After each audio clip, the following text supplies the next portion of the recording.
السلام عليكم. وانا قاعد بحاول اظبط الحاجات اللي انا ان شاء الله حابب اتكلم فيها، فافتكرت ان في موضوع انا كنت عايز اتكلم فيه بقالي فتره وكنت بنشغل. زي ما كنت قلت انا في خلال فتره رمضان وما بعده للاسف استهلاكي للموبايل زاد. للسكرولينج بشكل عام زاد. ففي حاجه خدت بالي منها سواء انا بسكرول على السوشيال ميديا عادي او بسكرول على لينكدين. آه، بقى في مبالغه في الكلام. بزياده عن اللزوم.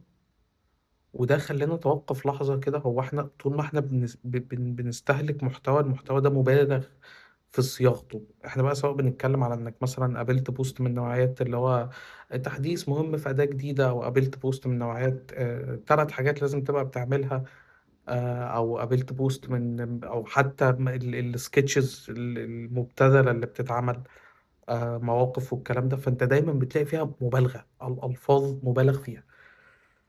المبالغة ديت خلتني اخد بالي من حاجة، والحاجة ديت هي الحاجة الأساسية اللي أنا جاي أشاركها معاكم، لأن ديت بتحرق طاقتي. ولما جيت قريت في الموضوع أكتر لقيت إن هي ليها مصطلحات نفسية، يعني محتاجين ناخد بالنا منها. أولا، أول حاجة افتكرتها لما جيت أفكر في الموضوع ده هي كانت جملة تم صياغتها بكذا طريقة، فأنا هقول لكم معناها. أنت لو نهيت حياة شخص واحد فأنت كده قتلت، ولو نهيت حياة مئات الأشخاص فأنت كده ملك. احنا اغلبنا دلوقتي لما بيجي يقرا مثلا في الاخبار ممكن نتعاطف مع قصة شخص. احنا عارفين، بقينا عارفين الشخص وعارفين القصة وظروفه كانت ايه، وايه اللي وصله للنقطة ديت، او ايه اللي حصل له وازاي حصل وكل الكلام ده. فانت بقيت متعاطف معاه.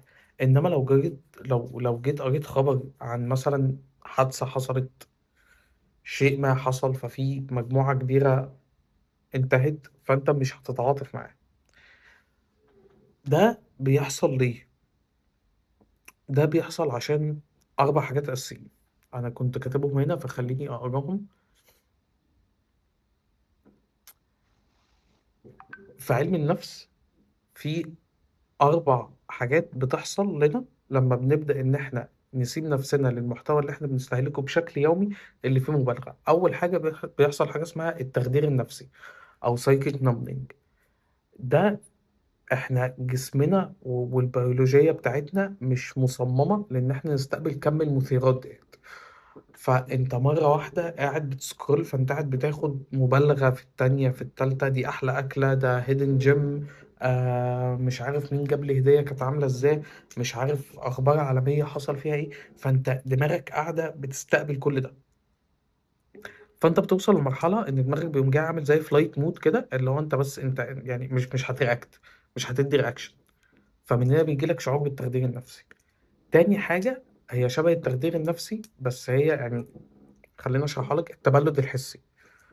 التبلد الحسي دوت عامل زي فكرة انت لما بتشرب فنجان قهوة وخلاص بقيت متعود على جرعة كافيين معينة، بتيجي مع الوقت جرعة الكافيين دي ما بقاش ليها تأثير، فانت بتحتاج تاخد جرعة اكتر. فانت طول ما انت قاعد عمال تسكرول وعمال، يعني هو ده الماركتنج، الناس لازم الى حد ما تبالغ في الكلام. فانت قاعد عمال تسكرول ففي مبالغة عمالة تحصل، فانت بتوصل لمرحلة ان جرعة المبالغة دي ما بقتش كافية، فانت عايز جرعة اكبر. فانت يا بتبدأ تزود مدة استهلاكك، يا بتبدأ تروح تدور على حاجات تانية، يا إما بتقع في الحاجة اللي احنا كلنا بنقع فيها، إنك يا بتقارن نفسك باللي أنت بتشوفه، يا بتحس بشعور اللي هو أنا مخنوق، أنا مش مستمتع بحاجة. تمام. فده تاني شعور نفسي بيحصل لنا. تالت شعور هو الإرهاق النفسي. وده يعني شيء بالتبعية كده، انت خلاص بقيت مشاعرك مبلدة، وكل اللي انت بتستقبله ده ما عادش بيثير مخك زي الأول، فانت محتاج تعلم الجرعة. فانت بالتبعية هيبدأ يجيلك إرهاق في الانفعال. انت مش قادر ترياكت، انت خلاص كل الأخبار بقت بالنسبة لك زي بعضها، ده نجح ده خسر، ده ضرب ده ما ضربش ده، دراما هنا، مشاكل هناك. فانت ده هيعيد عليك في حياتك الشخصية انك مش هتبقى قادر بترياكت. كل ده لو هنيجي نتكلم في ان هو بيأثر على حياتنا اليومية ازاي، فاحنا حالين ان هو بيأثر عليها بكذا طريقة. ده هيبقى واحد يعني ده منبع من منابع البرين فوج، او اللي هو ضبابية الدماغ مش تعفن الدماغ، يعني هما الاتنين شبه بعض. او الاتنين يعتبروا نفس الشيء لو انا مش غلطان، البرين فوج والبرين روت، بس هي الحالة بتاعت ان انت بقيت قاعد مبلد من كل شيء، انت مش قادر تدي رد فعل، انت قاعد عمال تستهلك وخلاص. ده مأثر عليك انك في حياتك اللي حواليك انت مش قادر تفرح بحاجة، ومش قادر تحزن على حاجة، مش قادر ترياكت، وفي نفس الوقت انت دماغك بقت مستثارة بشكل كافي من كم الدوبامين اللي هي عمالة تاخده من متعة السكرولينج وكم المشاعر اللي انت عمال تستقبلها. فانت احتياجك العاطفي بقى شبه مشبع، فانت مش قادر تنجز اي حاجة من الحاجات المهمة اللي حواليك. خلينا دايما فاكرين ان كل مشاعرنا هي المفروض بيتم إشباعها من الحياة، مش من شاشة. الدوبامين المفروض بيتم إفرازه بعد ما تكون أنجزت شيء كبير، السيروتونين والميلاتونين ده بتاع النوم. المهم السيروتونين المفروض بيتم إفرازه لو أنا فاكر صح بعد لحظة مهمة، أو بعد لحظة تكاد تكون حميمية، سواء حتى شعورك بالفخر تجاه نفسك. فكل المشاعر دي احنا مش واخدين بالنا عشان هي مش ملموسه قدامنا، احنا مش واخدين بالنا ان هي عماله تفرز واحنا عمالين نسكرول. فالموضوع بيبقى شبه انك عمال بتسقي زرعه، فانت بدات تسقيها زياده عن اللزوم، فالزرعه دي هتموت وتعفن. وشبه انك لو جبت كشاف نور وقمت جاي مسلطه على نقطه واحده في الورق عشان انت عايز تشوف النقطه دي، فانت هتبدا ما تشوفهاش. حل الموضوع دوت كله ايه؟ حل فكره انك تقدر تخرج من بره دوامه انك قاعد عمال تستهلك في محتوى، المحتوى ده مبالغ في كلامه، معاني الكلام ديت ماتت. انت معاني الكلمات ديت فعلا ومضمونها اصبح ملوش قيمه، لان انت عمال تعرض له كل يوم. فكلمه حاجه دي مبهره بقت بتتقال على كل حاجه، فكره ان الموقف دوت مأساوي بقت بتتقال على كل حاجه. بقى اي حد بيطلع بيستخدم مصطلحات تعبر عن مشاعره بقدر مبالغ فيه. نفس فكرة الفترة اللي طلع فيها الأمراض النفسية إن هي مجرد ترند، وكل شخص قاعد بيسيلف دايجنوز نفسه ويقول أصل أنا عندي كذا وأنا عندي كذا. ده هيخلي الحاجة الحقيقية ما تتشافش، ده هيخلي مشاعرك الحقيقية ما تتشافش، هيخلي في عائق بينك وبين مشاعرك. حل الموضوع دوت كله معتمد على إرادتك، لأن إحنا هنا برضو بنتكلم في إدمان. أنت مدمن سوشيال ميديا، أنت مدمن سكرولينج، وأنا مدمن سكرولينج ومدمن سوشيال ميديا، فدي إرادتنا بس.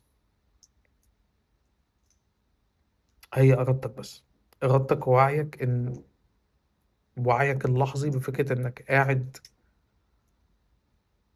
دماغك بتتعفن. أنا هسيب فيديو كان يعني كان حلو جدا وبيتكلم في نقطة إن إحنا مش قادرين نقدر قيمة اللحظة ومش قادرين نعيش اللحظة.